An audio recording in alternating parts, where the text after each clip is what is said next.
何かっていうと、 Let me show you.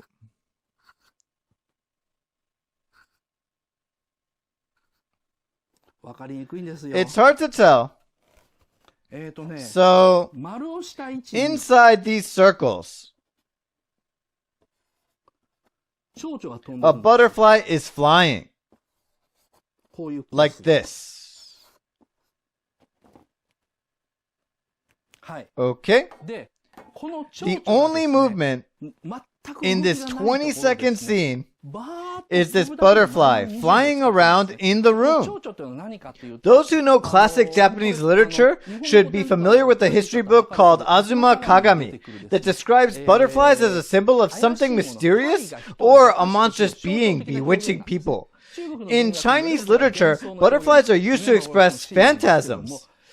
But according to Azuma Kagami, the butterfly indicates that something mysterious will happen now. それを Takahata thinks all Japanese people should know that indication. 20 seconds of butterfly flying. For him, that's enough explanation to say that these men are all bewitched. I'm sorry, Takahata. That's simply not enough. At this very moment, the five nobles are being bewitched by Kaguya's charm power. Of course, when they first hear about Kaguya and ox cart race to meet her, they were just horny. That's all there was to it. But as they wait to see Kaguya and hear the sound of her harp, they are bewitched, which is explained visually by the butterfly. Since then, they lose sanity.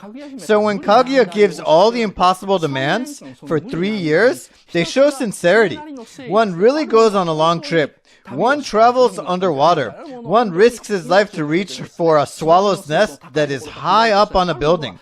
And one risks all his fortune to try to make a fake item. Sure, they don't look cool, but they surely have great enthusiasm. And that's all because Kaguya has used her charm to bewitch them. Simply put, they're victims, which is hard to tell. Well, Takahata spent a good 20 seconds telling us what happened. If you see the storyboard he wrote, everything starts to look so vibrant, like the stimulating effect of LSD.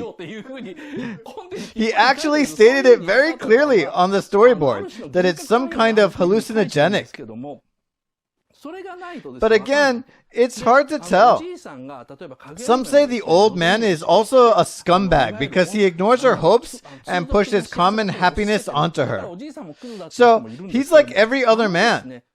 But the egoistic love the old man shows toward Kaguya is also the result of her charm. The mother is not bewitched. And because she's sane, she treats Kaguya neutrally. On the other hand, the father, the old man, who are bewitched, he just can't stop thinking about Kaguya's happiness.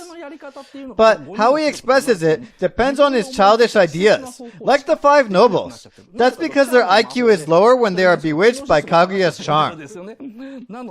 That's why the old man's attempt to make Kaguya happy does not really make her happy. Like the cats who come to a boy for his smell of silver vine, won't make him happy. Her power only applies to men. It doesn't work on Kaguya's private teacher, Lady Sagami, and the village girls act consistently neutral to Kaguya. All the ladies at Kaguya's mansion don't change their attitudes towards Kaguya either. Only the men change. The audience thinks that's because Kaguya is beautiful, but if you pay closer attention, you'll know that some kind of special power is in effect. However, out of all the men who come out in the story, only Sudamaru survives the bewitchment of Kaguya. Kaguya bewitches Sudamaru with her charm power so that she can, I know it sounds mean, but she tries to run away with Sudamaru. But while they're flying, a huge moon appears and shoots a punishment beam at Kaguya. The moon is like, cut it out, Kaguya, and Kaguya goes, no, and falls. Then, what happens to Sudamaro is that, well, there is this amazing superpower sent from the moon that rewinds time. So, Sudamaro remembers it but thinks it didn't happen. But it did. There's even a proof. Then, when his wife and kid come to him, Sudamaro gets rattled and quickly puts his kid on his shoulders. The storyboard says Sudamaro feels guilty, so he doesn't look at his wife in the eyes. And that the wife notices something, but can't say it out loud. So you see how Sudamaro has been saved by the moonlight. It's like a man who survives a vampire attack.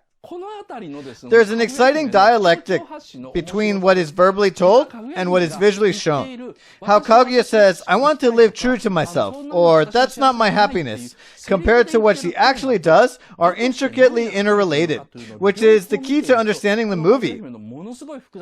There are many contextual layers in this movie, which are built so well. Takahata's film surely doesn't disappoint us. I'll spend more time discussing this later.